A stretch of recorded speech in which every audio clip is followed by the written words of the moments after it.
Today we're going to look at the limitations of a market system. There are no graphs, there's no math, so it's kind of simple. There's some important concepts, so make sure you take good notes. It's a good idea to take a look at the concept of market power that you saw before. You need that, and also efficiency, you also need that, and asymmetric information. So these are three topics which you saw from before and you needed in this lesson: market power, efficiency, and asymmetric information. Externality is a very interesting topic with everyday implications. It basically means uncompensated impact of one's actions on the well-being of a bystander. In other words, what you do affects someone else, all right, and there is no transaction for it. There are two types of it. The first type, which is the problematic type, is negative externality, and that's when you harm someone else without paying them for it, right? So for instance, smoking or having a cell phone go off in the library or going to class with flu. Now, if you think of it, if you go to the class with flu, you're putting other students at the danger of catching flu, right? So that's a cost to them. If you make noise in the library, the same thing, right? Smoking, like look at this poor baby. It's like, put that away, you idiot. I mean, I'm suffocating here. Yes, I mean, they are getting the harm of the smoke and without getting any compensation for it, or any kind of noise in the library or anywhere that distracts you. So anything annoying, basically, anything annoying would be an example of that. Now, the problem here is that the social cost of that is greater than the individual cost of it. If you think of smoking, one of the social costs of smoking is that the person is likely to develop lung cancer and later on, and when they need lung cancer treatment, the payment for that treatment comes from the public budget, right? The taxes. So effectively later on, other people have to pay because this person smoked, right? So that's a social cost. And the result is that too much of it will be produced, right? Because the producers are not paying for all of the cost, the private sector is not paying for all of the cost, too much will be produced. The opposite is positive externality, and that is benefiting someone without being compensated for it. So this is when you do something good. Okay, so for instance, online reviews. When you write an online review, whether it's a teacher review or on Amazon or anything else on a product, you're giving some information to other people, right? Or planting flowers, right? So if you plant some flowers in your back door or in front of your house, this has environmental benefit. Other people benefit from the environment, from the cleaner air that it produces, but you don't get paid for it. In this case, the social benefit is greater than the individual benefit or the private benefit, and the result is that not enough will be produced, right? Because you're not getting compensated enough, then there is underproduction. Either way, there's gonna be inefficiency. Now, inefficiency, you've seen it before. It means maximizing the pie, right? Maximizing total surplus. And total surplus, if you don't remember, you have to remember this because you need it. Total surplus is the area between demand and supply, right? That shaded area. And it basically means maximizing society's well-being. Pause here. So let's focus on negative externality. Consider a steel plant which produces two things. It's the steel, but it's also carbon dioxide or pollution, right? So if you have a factory that pollutes the air, that's also part of their production. This is quite important. You have to keep in mind that the production, the impact of that of any kind of firm is not just the positive part, but it's also the negative. Okay, so both of them should be taken into account as the value of that company. So the value of the steel is the monetary value which is earned by the company, but there's also a cost of pollution or the CO2 which is shared by everyone, right? Because the environment is a shared space, everybody uses that, so the cost is shared by everyone, not just by the company. And that's the negative externality. So negative externality is the harm, the damage to the environment. The value of this steel would be an overestimation of the company's production. The reason why it's an overestimation is because it doesn't take into account the negative part. Okay. So now, what's the solution? The solution is basically to internalize the cost. So one of them is an excise tax, which means excise tax is a tax on every unit or any ton of emissions or steel, right? So the more you produce, the more you're going to be taxed. So this is going to internalize the externality, which means making someone pay for the mess that they make. All right. So the idea is that instead of the society having to pay for it, we make you to realize the harm that you're causing, and this is going to set the incentives into place, right? So the smokes give some revenue to the government. The second solution is tradable permits, and this is kind of cool. The idea is that each firm can have an allowance of certain level of emissions per year, and then they can have a market. They can trade permits with each other. So if one firm is more efficient, they can sell their permits to another one, right? Either way, both of these things will give the incentive to cut emissions. Basically, if you tax someone for polluting, or if you limit them by the permits, you're giving them a disincentive to pollute, right? The neat thing with the permits is that we would be taking advantage of the neat features of the market mechanism. Remember, the markets are kind of cool. They fix everything on their own, and they maximize efficiency. So we can have a market for pollution. That's fine. That's pretty cool. So right here, and wait here and write down your notes. A good example of an excise tax to internalize the cost is the gasoline tax. This is when you buy gas for your car, there's a tax on it. And this is aimed at three negative externalities. One of them is congestion. Congestion means traffic. If you don't know what it means, write it down because it's important. So whenever you see congestion or congested road, it means a road with a lot of traffic. Okay. Now there is this is a negative externality. Think of it like this. If a road is already packed with cars, if there is a lot of cars on the road, then if you also drive on the road, what you're doing is that you are creating even more traffic. You're slowing down everybody else. Right? So every single car on that road is costing other people also, right? So there's a social cost to it. That's the negative externality. It also has to do with accidents. The more people drive, the more likely it is to be accidents. So that's a burden on the healthcare system. With the case of traffic, some cities like Singapore or London, where the downtown is so crowded, they have a tax or permit system. So you have to pay like $20 in order to drive in downtown for a day, right? That has actually reduced their traffic and pollution, right? So when you buy gas, you're polluting the air. So there's a tax to undo that cost of pollution. Okay. So the idea is that yeah, look at this cartoon. Now you're looking at this and you might be like, hang on. The poor guy has a hybrid car. Why should he be taxed for the car? And the answer is he's not going to be taxed directly for the pollution part. But what about the congestion and the accidents? Those parts are still there. So it makes sense to tax even cars, not just gas. Also, this is kind of important, guys. Hybrid cars do not, even electric cars, do not remove the environmental problem, because where does that electricity come from? The electricity comes from mostly fossil fuel operating plants, right? Or nuclear plants, right? Even if you think of windmills, they also have environmental problems. So any kind of electricity production, or almost any kind of it, includes some environmental problem. So even if you drive a very clean car, that electricity is coming from an unclean place. So it's not such a smart idea anyway. There are some other similar taxes, like a tobacco tax, right? So if you want to buy cigarettes, there's a tax on it. Why? Because you are costing the society by buying the tobacco, right? You're harming yourself with lung cancer, and the treatment of that should be paid by the society. Why should the society pay for you, right? Or alcohol tax. You are endangering yourself with liver cancer. And because of that, you have to pay ahead of time. Why should the society pay for your liver or lung treatment?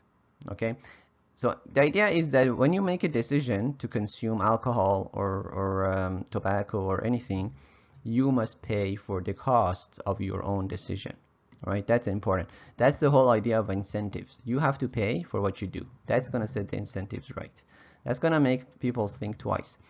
Something recent I'm going to call is this fat tax. So a lot of societies, a lot of affluent societies are facing a lot of fat people or obese people, and this is costly to the society in a number of ways. One of them is health-wise, sometimes also in airplanes, and they're starting to tax them because it's costly to the society. Okay, so pause here. So here's an example of externality. I'd like to publicly congratulate Homer Simpson on his recent charity work. I live to give. That's beautiful. We appreciate the kisses. Now let us bow our heads in a silent prayer of thanksgiving.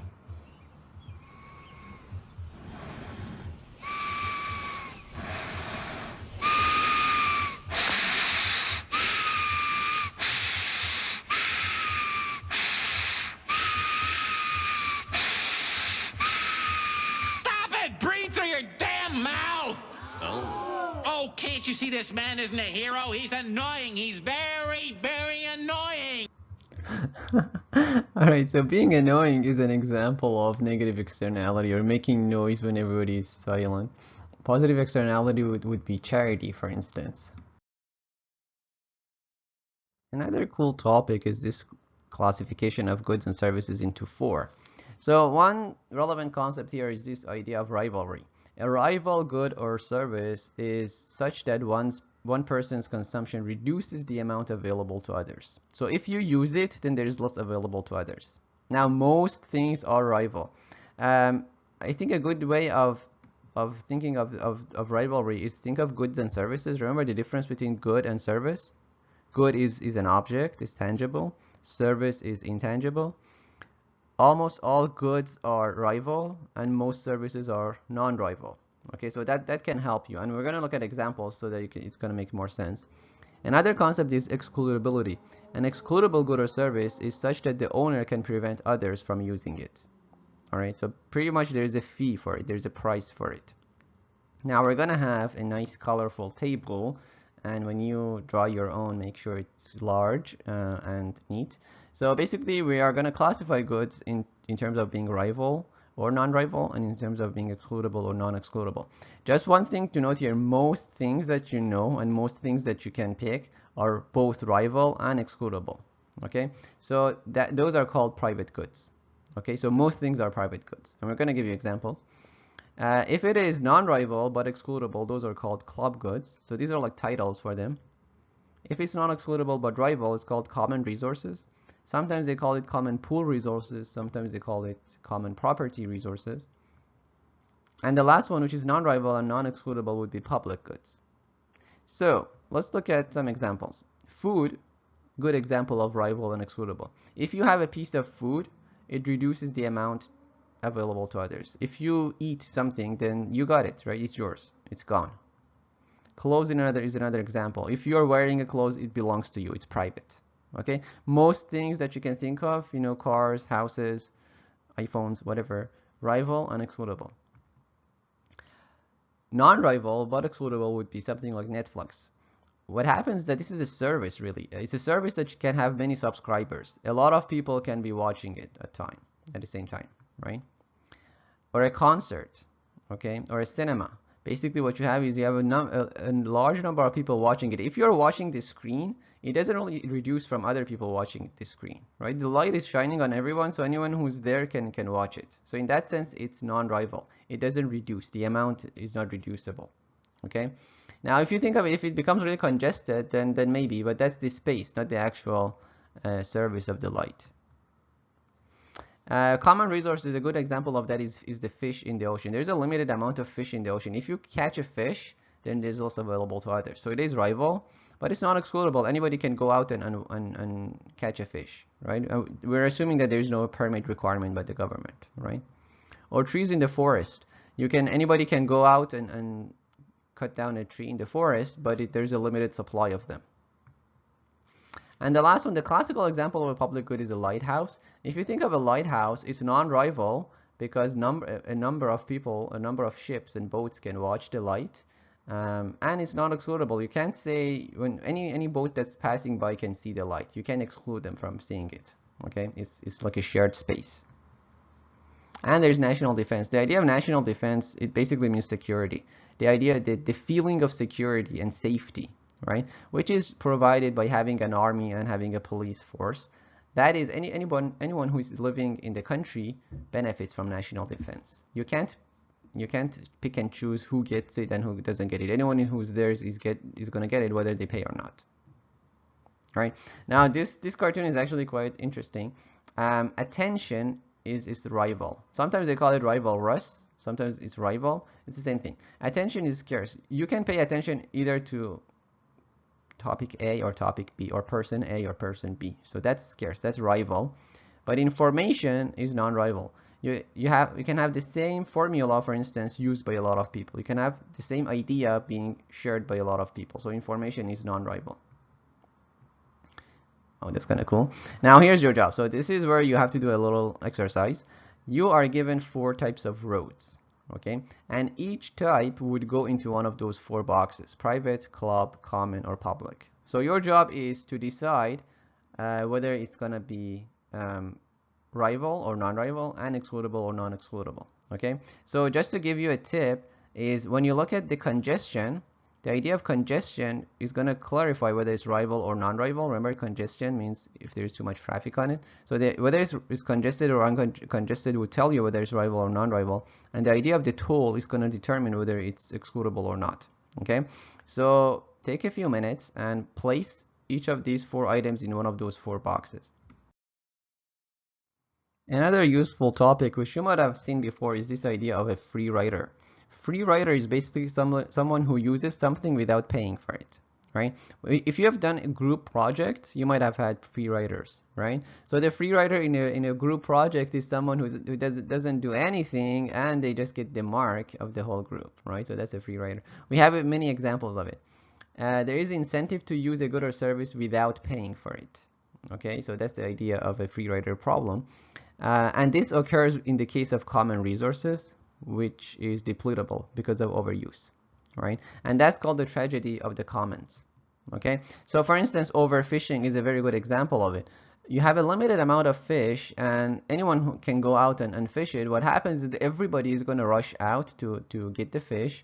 What happens is that the resource is going to be depleted, right? All of the fish would be extinct.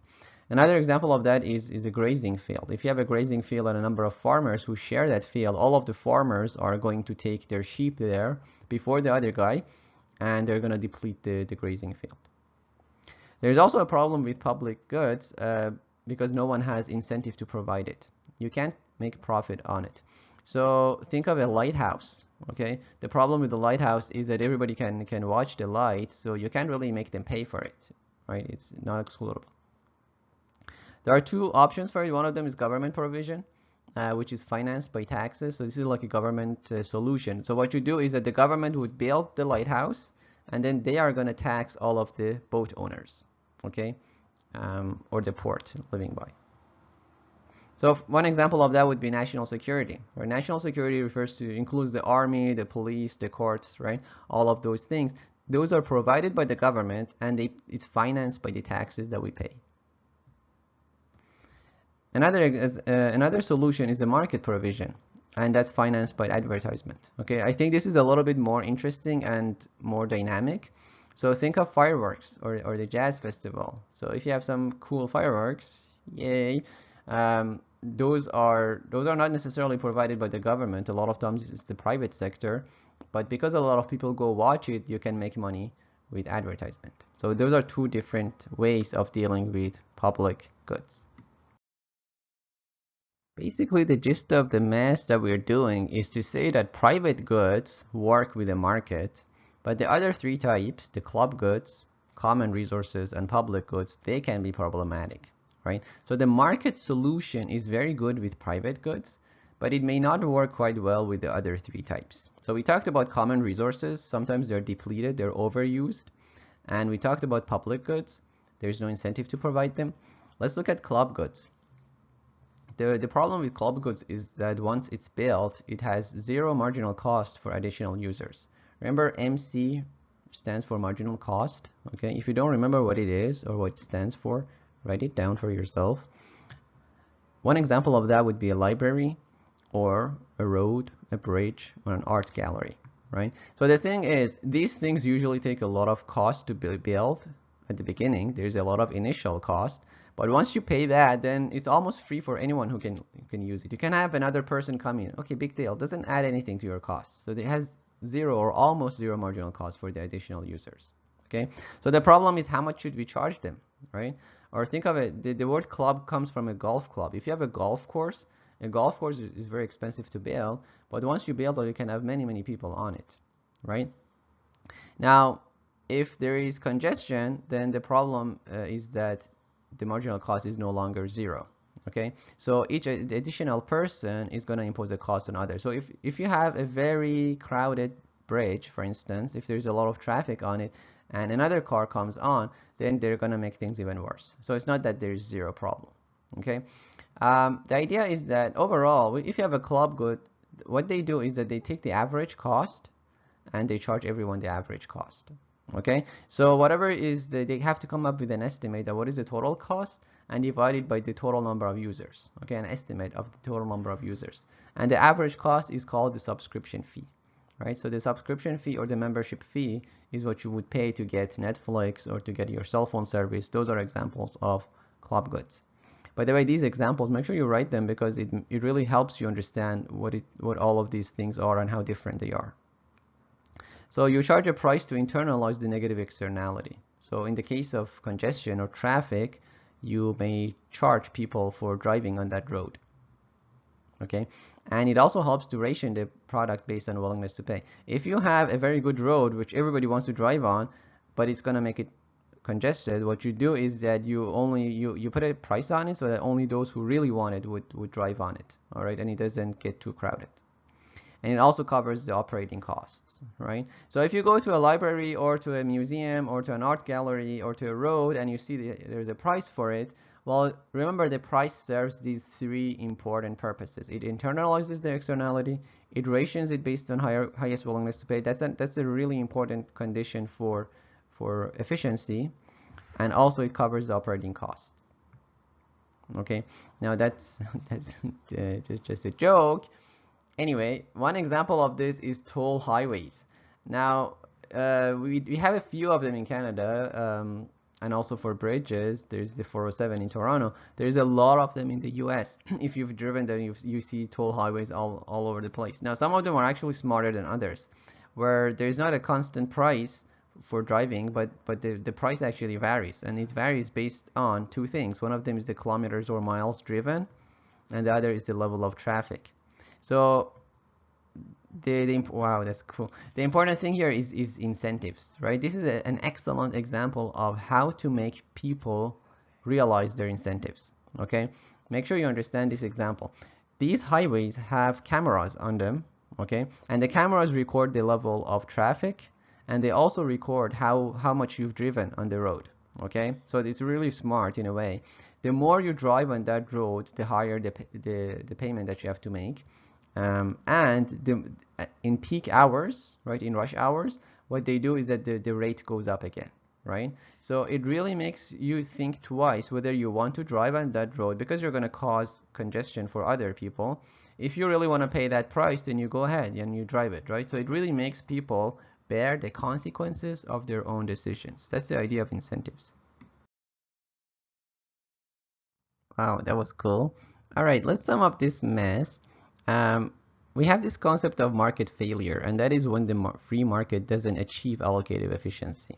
Okay, so the free market kind of doesn't give us the optimal way of producing things and distributing things. And there are four causes for it. One of them is market power. You've seen this before in the chapter on monopoly, so you might want to review that. Market power is when you have one big guy who can determine the price, right? That creates deadweight loss. The other one is externalities, so we just saw that. The other one is asymmetric information. The two sides don't have the same level of information. And the free rider problem, which is a result of public goods or common resources. So in these cases, we have a market failure. Now, the question here is, what should we do? If you have a problem, what do you do? When something goes wrong, do we have to fix it? Think about this. If something goes wrong, would you fix it? Well, what comes up to the mind is, duh, why not? I mean, if something is wrong, you would fix it, right? If something doesn't work, then you have to find a solution to it, right? Now, hang on. If you're an economist, to be a good economist, you have to be a little bit more sensitive. You have to say, hang on. You have to be very sensitive about opportunity cost. Maybe something is wrong, but all the other options are even worse. Yeah, maybe there's a failure somewhere, but if you want to come up with a solution, that solution is going to cost you even more. So just because something is not perfect doesn't mean that you have to put it aside, because relatively speaking, it might be better than all the other options, right?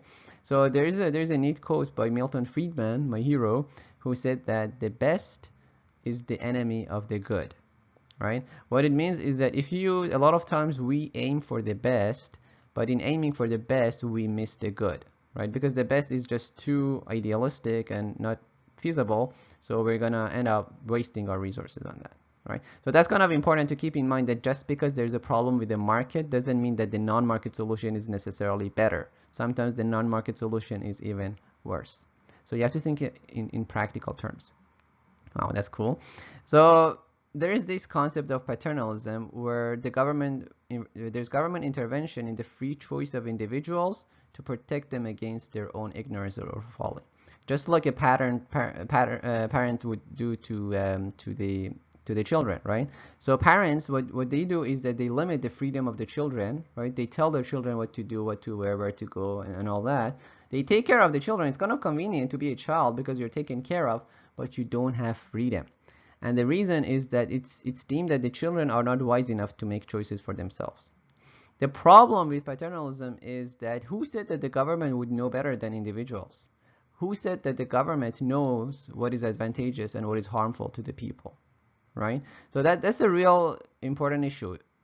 Who, if anyone, were to figure out what is good or bad for them, it's the people who bear the consequences of what they do. And the problem with the government is the government doesn't bear the consequences of what they do. The consequences occurs on the other people, right? So the best person to make a decision is the one who will meet its consequences. That's quite an important lesson, guys. I hope you're following this. So, wow, that's cool. One thing that helps us here is to realize that freedom comes with responsibility, right? That's why freedom is kind of a scary thing. Now, when we say freedom, a lot of times people think like, okay, that this means there is absolutely no check on what people do. But actually, if you give someone freedom, it means that you're giving them responsibility. Those two things are two sides of the same coin, okay?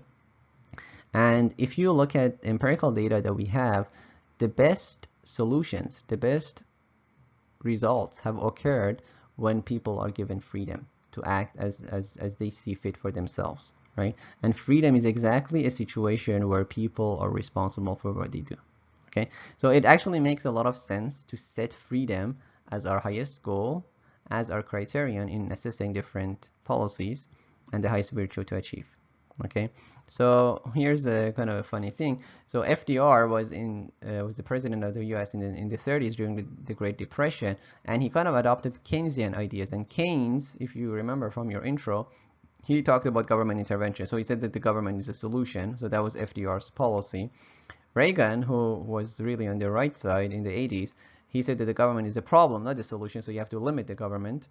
And Halliburton is a private firm, and they were involved in the oil spill.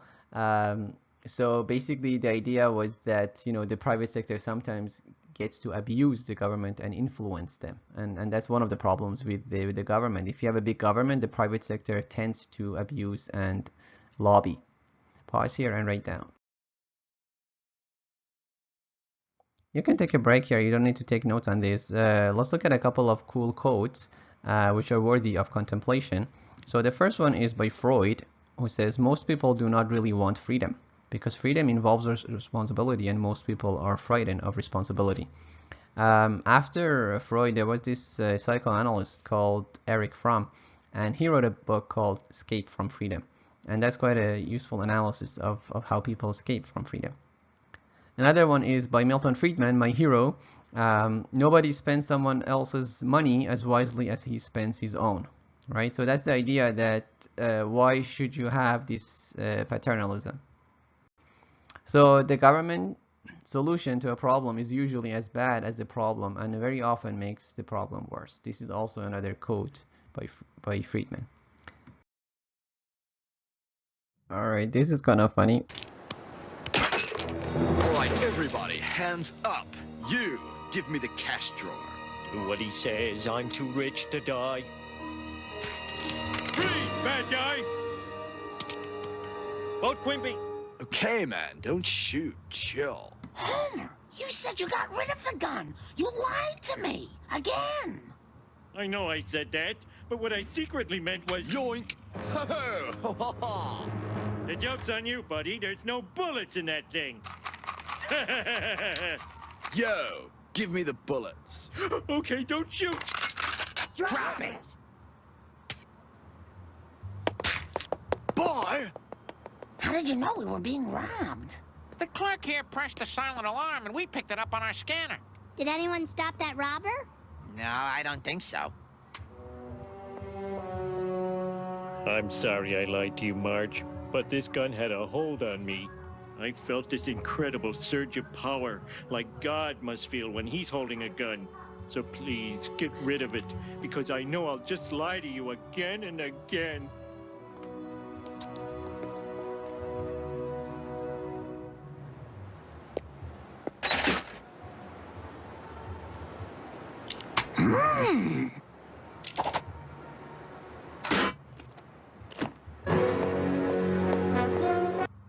What a mess. Now, the reason why I showed you this is because this is effectively what the government does. There's a problem and the government says, hey, don't do that wrong thing and let me do it instead. That's pretty much what happens, you know. You take the gun away from someone else and then you take it yourself and you use it in the same way. And also when Homer said, you know, like God, this surge of power, like God holding a gun, that's pretty much market power. Any kind of power is susceptible to abuse. All right.